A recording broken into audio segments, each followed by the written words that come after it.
Now to some Aussie lefty losing it action involving some loony left versus loony left hate and hyperbole. Yes, the feral left is turning on each other with Clementine Ford, who has in the past posted racial abuse about me and misogynistic abuse about other female conservatives. Kind of weird for a supposed women's rights campaigner, wouldn't you think?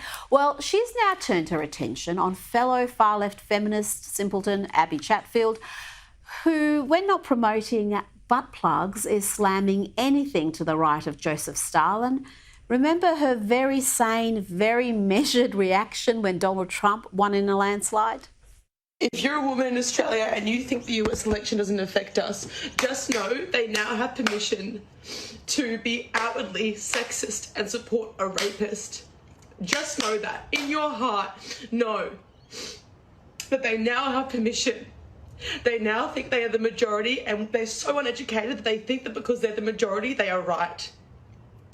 They now have permission to be racist, transphobic. They have permission to laugh about our reproductive health and our reproductive freedom. Well, if you can believe it, she's more unhinged now than back then, because her fellow leftist feminist, Mad Greenie, Clementine Ford, has criticised her for being shallow and profiting from the performance of being politically engaged and presenting herself as a voice of feminist and political authority. That's a direct quote.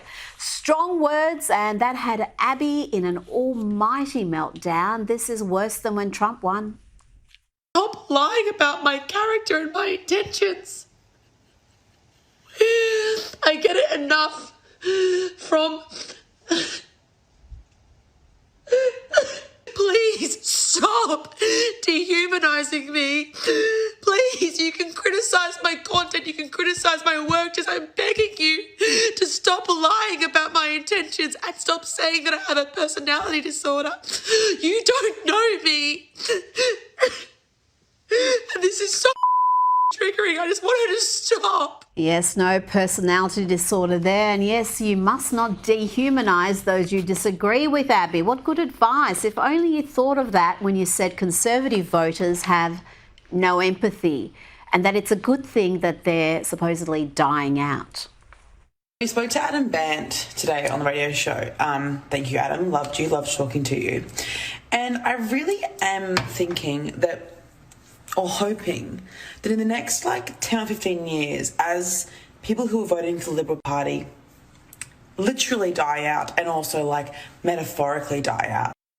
Literally die out, literally and metaphorically, pretty dehumanising, I would have thought.